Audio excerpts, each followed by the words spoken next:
The compliment is not really to me, it's the compliment to the concept and the character. Hello everybody, this is Amitabh Bachchan and I'm privileged to have Nagi Ashwin here, the director of Kalki. Full privilege. And it's 8 o'clock in the morning here in Mumbai. And I've just come back at about 3 in the morning after seeing Kalki for the third time. And just cannot explain the wonder and the experience that all my friends, we watched the film again. And so I thought that there are many aspects of the film, Nagi, which a lot of people put questions to. And in my mind also, there is a lot that comes to me when I think about Kalki. Explain not just to me, but to the audience in general, how you thought of.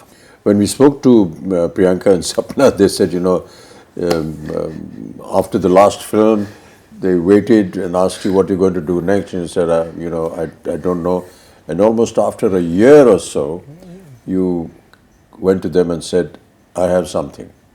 And after that, Priyanka was saying that after hearing it, I couldn't sleep for a couple of days. And then she rang up Sapna and said, we have to start getting to work on this. So, what went through your mind and how did you conceive this? To be very honest, sir, I thought this story would be probably one of the last films I'll ever make. Like, I thought this would be my retirement film. But and we won't let you do that. Yeah. And I had like a smaller story, maybe something that was not as ambitious as this, that I wanted to start off with. And somewhere along the way, like those few months after Mahanati, I was coming across either articles or like some sort of videos about the Chiranjeevis or about some sort of a Mahabharata connect. And I was even seeing some articles where I was seeing that maybe some production houses in Bollywood were starting to think about Mahabharata or Ramayana and all of that at that time. And I had this story, I had a germ of this story already by then. And I was like, okay, so maybe it's time to bring this out of hibernation. And I took it out and I started living with it for a few weeks, and I realized that the energy that it would probably require to bring this to life and to bring it in front of people was something that I probably had now. And I don't think, to be honest, me, Swapna or Priyanka fully knew what we were getting into when we had that first narration. That's what they also said, they suddenly realized, oh my God, we need to start working on this now if this concept and this dream has to fructify. Yeah, we started with one concept artist and we thought, we'll conceptualize the main sequences of the film. But as we kept going deeper into that rabbit hole, so to speak, we realized every single thing had to be conceptualized and every single thing had to be built, and we suddenly we realized it needed an army. Yeah. You showed me a photograph of Ashwatthama, who has aged and is now fighting Bhairava. Yeah. Fighting Bhairava. And for someone to have had that kind of a visual in mind, and then to be told about the title, Kalki, and 2898 AD, and I couldn't understand that. So maybe you could explain for the benefit of the audience. Core of the story was the first scene in a way. So 6,000 years after the death of Krishna. Which is what comes in the subtitle. Yeah. So 6,000 years have passed ever since Krishna gave the shrap to Ashwatthama. So 6,000 years after when Krishna is said to have left his body was 3,102 BC. So to speak. So exactly that would lead up to 2898. The story of Ashwatthama happens after the 18 days of the Kurukshetra. Yeah. It happens at the very end, like after the victory, after everything. This is probably 18 days of the war for Kurukshetra. Yeah. After the 18 days of the war, this is the last thing that happens in the Mahabharata, so to speak. The most important confrontation between the Pandavas and the last Kaurava, so to speak. Yeah. So I felt that this was the ending of this story, sort of, but it's also the beginning of another story. Yes. And it doesn't finish. Like, I feel it's not finished. We just, even in the Mahabharata, for what I have read, it just is like Ashwatthama is cursed and he walks into the woods. Like, he leaves Krishna and Bhima and everybody aside and he walks into the woods. We don't know what happened to him. So that's like a starting of a story. Now I wanted to know, like, if this man is cursed and he has been witnessing this entire Kali Yuga, like, that's the most interesting thought process, like, because he is this ultimate warrior, but he's not interfering in the events of the Kali Yuga because he has a larger purpose. So I felt that it was audacious in a way for me to attempt to think that I'm finishing something that was left in the Mahabharata, but I was like, nobody's done it yet, so let's give it a shot. Yes. But why did you think like this, that I want to know what happened after that? Because in a sense, the Mahabharata ended at the end of the war after 18 days. Krishna gives this curse to Ashwatthama, end of matter. Yeah. But you said you thought, okay, what happened after that? I had really loved this dialogue in that first scene, sir. What we did, like, after Ashwatthama says, kill me now, I'm ready. Yeah. And then Krishna says, no, death is not a punishment. And then we have a wide shot of this battlefield with hundreds and thousands of people who are dead. Yes. And that, for me, even when I was writing it, that just felt like it had a deeper meaning. It feels like, Mahabharata has killed millions of people, but Krishna right now is standing there and saying, death is not your punishment, having to live is your punishment. That just meant, like, maybe there is a whole karmic level to this whole thing. Mm-hmm. And for Ashwatthama also, I felt that anger, like, though he was very cruel in that particular moment, that anger was justified because he just felt that his father was killed very unjustly. And his father was a great warrior and he was killed in the most unjust way. So his anger was justified in his own way. So now his redemption is also very justified. But we never know if that redemption ever comes, because it's not like Ashwatthama is always been evil or something like that. He's actually a very noble warrior. He's meant to be an avatar of Shiva. People say, like, Drona prayed to Shiva to get a rupam of Shiva as his child, and that's how Ashwatthama was born.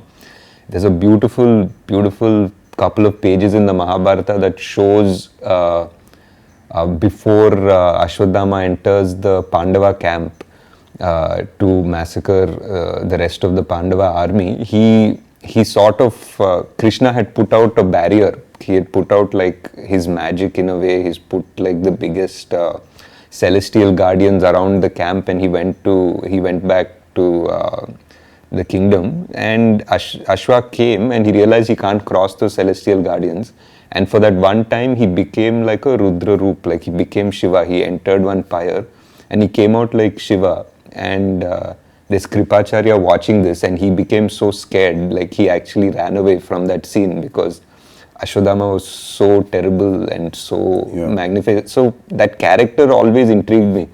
Like, you can't have an avatar of Shiva who is the greatest, is the son of the greatest warrior, and not know how his story ended. So that was the point of evolution of the idea and thought of how to continue with this. Yeah. And he wasn't also like the most popular Mahabharata character, because from what we've usually exposed to in serials or books or anything, we know about the main ones. We rarely know much about Ashwatthama, but I feel he was multiple times capable of destroying the Pandava army if not for Krishna. Like there were astras that only he could use and only Krishna knew how to stop them. After 6,000 years. Yeah. You hear the words of Krishna saying, that when there is no water in the Ganges. And these were all very symbolic but very pertinent little things that kept coming up. How did you conceive that the futuristic world 6,000 years from now is going to be looking like this? There were a lot of things that we try to extrapolate, sir. Like, for example, there is massive drought now. There is clean air is already such a problem in so many places in China or even Delhi, for that matter. That buying air is going to become a common thing. It's actually become a common thing already. And the fact that physical currency is not going to exist has already happened. So a lot of things that when we started writing we thought were very futuristic have already happened by the time the film released. And we had to just try to understand that if there is no water and the biggest problem is fertility, I feel, like of man and of the soil. Like those are the two biggest things that will change the world. If human beings suddenly become infertile to a certain level, we just have barely 100 years before we go extinct, in a way. And if the soil stops being kind to us and it becomes dead in a way, then how much synthetic food are you going to develop, and how will that society be that lives only on synthetic food? So those are the two big things we tried to explore, though we didn't have time to really get into the details of it, but that was the thought process. During the portion when they were designing all this, were there any questions that ever arose in your mind? Multiple, sir. There were because like almost everything, because when you're trying to design a whole world with an ecosystem, with an economy, with all of that, there'll be so many contradictions. Like even just the architecture of things, there'll be like, what are your vehicles running on? Like if it's running on this, then why don't these people have access to it? And what access does the complex have? So suddenly we're designing a whole world, right from the economy to its power systems to grid to like what do people do? How are they making money? And is there a welfare system in this world? Like there's so much discussion, and after I think 5-6 days of brainstorming, we usually just stop and say, enough, let's get back to the story. I was talking to some people about Shambhala and what it was, and that is something that they said, that this Shambhala is something that is under the earth. It's there in the Buddhist thought process.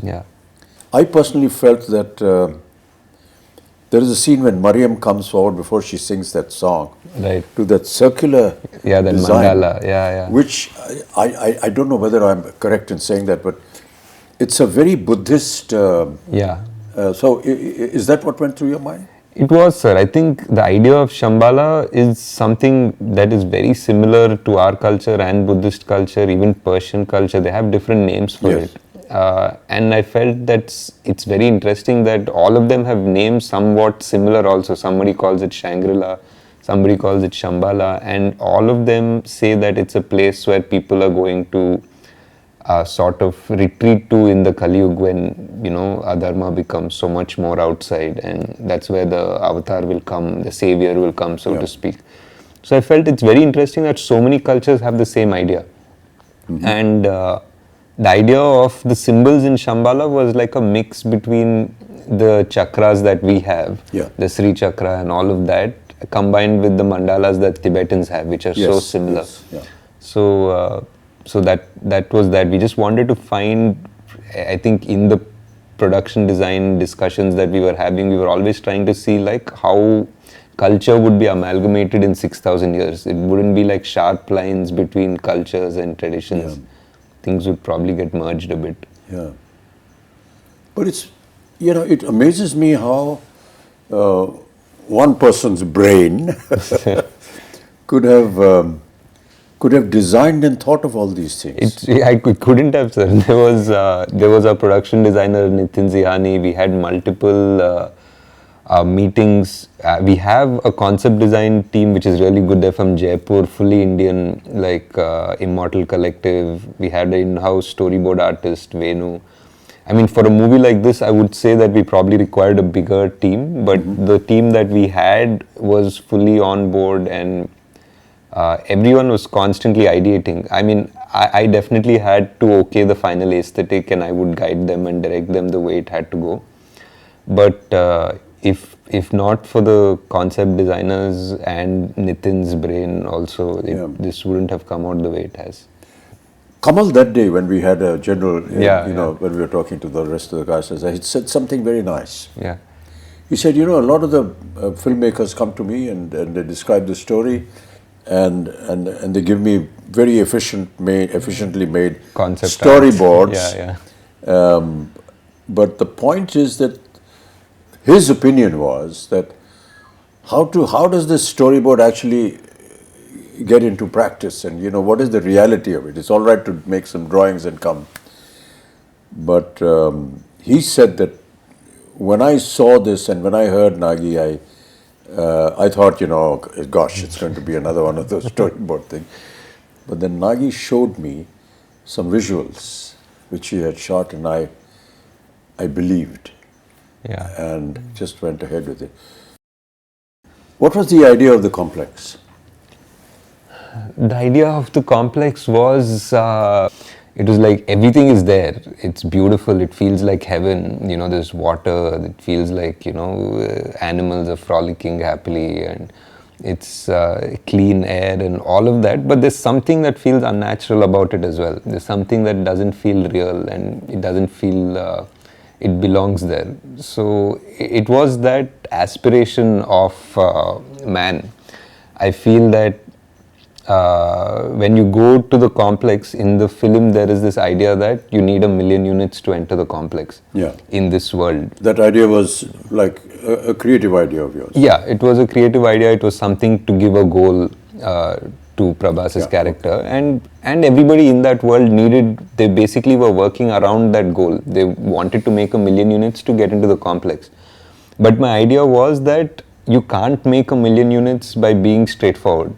The complex wants you to backstab each other. The complex wants you to fight amongst each other to make that 1 million units, and they're just going to be at peace because these people are never going to unite. That is what is happening in Kalki, Yeah.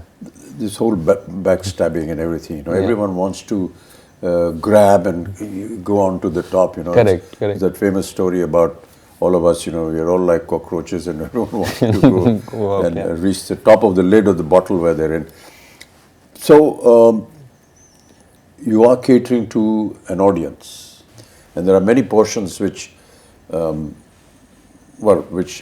felt, as somebody who's been in the film industry, could understand that, okay, we are playing to the gallery. Yeah.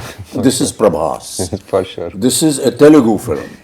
And Prabhas is Telugu. And you have to understand that he's massive, and he's godlike there. So many elements which a lot of people felt in the first half, because of its length and so on and so forth, at times they were not able to understand, or say, come on, let's get on with the story. But the fact is that it's like an intro to the hero of the film, but not just the hero of the film, but also the hero for the Telugu-speaking nation. And that is something that, people perhaps overlook. But we have to give it to them. At the same time, giving out to the audience, I've never lost a fight and I never will. Which are actually Krishna's words. And you've given it to Prabhas, to Bhairav. True. But the point is that for the common language that the Telugu nation that is gaga over Prabhas, it has an alternate meaning as well. Also, And that is, those are the claptraps. For, so I just felt it was a wonderful amalgamation of playing to the gallery, yet not entirely submitting yourself to them. It was a tricky line, sir, for sure. That's a very thin line. I mean, I would love to go and sit in a theatre in Hyderabad and sit with this Telugu-speaking audience when they're seeing this, because they must be going wild when they see Prabhas saying this, and all the comic interludes that he has, and they had wonderful little snippets, that she comes out with, which are valid for the film, yet extremely valid for the common man. I mean, how did you think of that? Like you're saying, it's a very thin line, sir. Like, there were a few things in his intro, for example. Like, I think a new audience from Paris wouldn't make anything of it. Because there's a hologram that is glitching, it says possible rebel, 5-star bounty. Yeah. And then it just glitches just for a moment right next to Prabhas and says rebel star for like an instant. And that's a claptrap for sure. Yes, yes. And but for anybody on the outside, it doesn't make any difference. It was hard to design something like that. And there was something also where Bujji says, even I have some fans, and Bujji says, yeah, you have a rebel fan. Yeah. and again, for another audience, it doesn't make any difference because he was a rebel. We established right. that. No, that's what I felt. It was a brilliant amalgamation of playing to the gallery playing to the audience in Hyderabad, yet not moving away Yeah. from the concept of the film. Yeah. The concept of fertility, Yeah.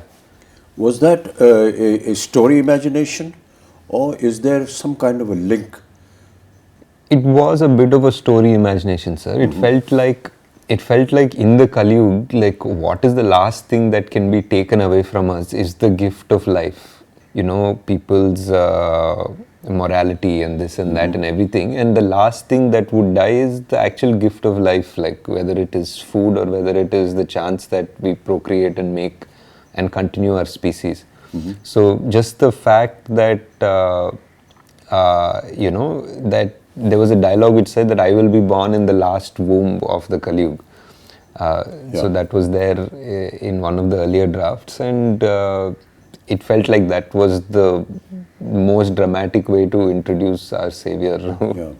And a lot of questions being asked is, how do you manage to perform when you don't have the props around you? Yeah. We really tried in this film to build as much as we could, sir. Like whether it was the off sector where there was desert and the truck and everything, or Shambhala, the bridge.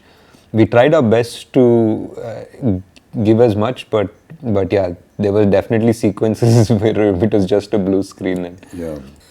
We all know that, Indian cinema works on poetic justice. Yeah. And I keep quoting this from my father, who used to watch a film during his last days every evening, and I was asked to ask him, what is there in watching a film? He used to say that, I get to see poetic justice in 3 hours. So during the length of the film, at the end of the film, there's poetic justice. To bring that kind of poetic justice in Kalki, in the Mahabharata, is it going to be factual? Is it not? I mean, this we will discover in part 2. But did it ever cross your mind that, there has to be this aspect of poetic justice in the film? Definitely, sir. I think so. I think Ashwatthama's character itself is that idea of poetic justice. The way his character starts and the way it needs to finish. Yes. Yeah. There are many little things which, which were done and shown in the film. Yeah. But its essence was actually realized by the audience. Yeah. It's like Sumati's Agni Pariksha in a sense. Yeah. Which was so beautifully done. Yeah. And we talk about Agni Pariksha, but we never visualized that it could be like this. Yeah. And you have the carrier of the next avatar go through this Agni Pariksha, which you show Sumati walking through this, ball of fire, and nothing happens to her. Yeah. Whereas when the fighters go through it, it just burn up. Yeah. So, what was the thinking behind that? That is definitely one of my favorite sequences in the film, because it also parallelly brings in all the 3 characters. Like it brings in. It's a kind of a chastising of Sumati in a sense. Yeah, in a way. And Ashwa realizes at the same time, Bhairava at the same time. And for me personally, it was the reference of the Krishna and Vasudeva walking through the river in the Dwapar Yuga, like as the river parts for them. It felt like in the Dwapar Yuga, the water element parted for God to give him safe passage. And for me here, it felt that the fire element parted for God to give him safe passage. Yeah. So that was my thought process. Yeah. I mean, there were so many challenges, even from the point of view of, say, the DOP or the cameraman and everything. Yeah. You have an 8-foot giant. Yeah. And you have the rest of the cast here. Yeah.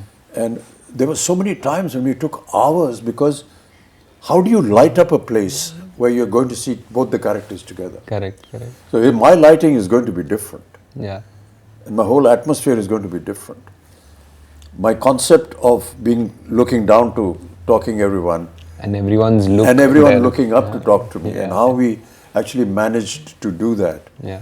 There were times when I was having this little stick poking out from behind me and saying, my face is not here, it's somewhere up there. And it was quite amusing, but how wonderfully it all sort of... It all came together. Like how many times we had to do each shot 3 times or 4 times. Yes. Yeah.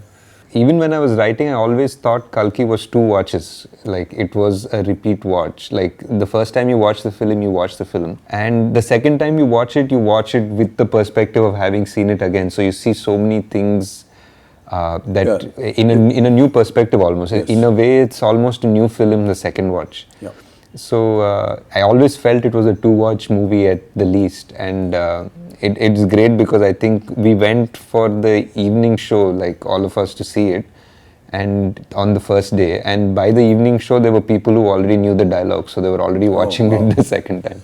Yeah, I finished seeing it for the 3rd time last night. I'd really like you to just kind of summarize the whole experience before we end up talking. Yeah. Because we could just carry on, For a long time, yes, sir. I think for me, it was a dream, definitely, to put together this world and all of the influences and the stories that I've loved, and putting it together in a world in a coherent and understandable and enjoyable way. And to see now, today, that dream has come true and people are actually agreeing to watch such a film and love such a film and accept it. It's not just, I think, just for us as a team that's been working on it for 3 years, and the actors that have put in so much time to do it. It's not just a win for us, I feel.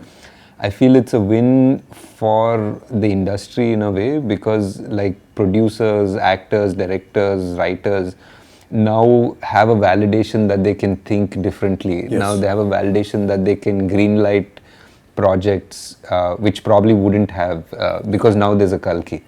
Now there's a Kalki, a producer will listen to a story that is a mytho or a fantasy or something, and an actor will be okay to greenlight a script. So I think we have moved forward in the right direction, and I'm very glad that Kalki was able to do something to have that change happen.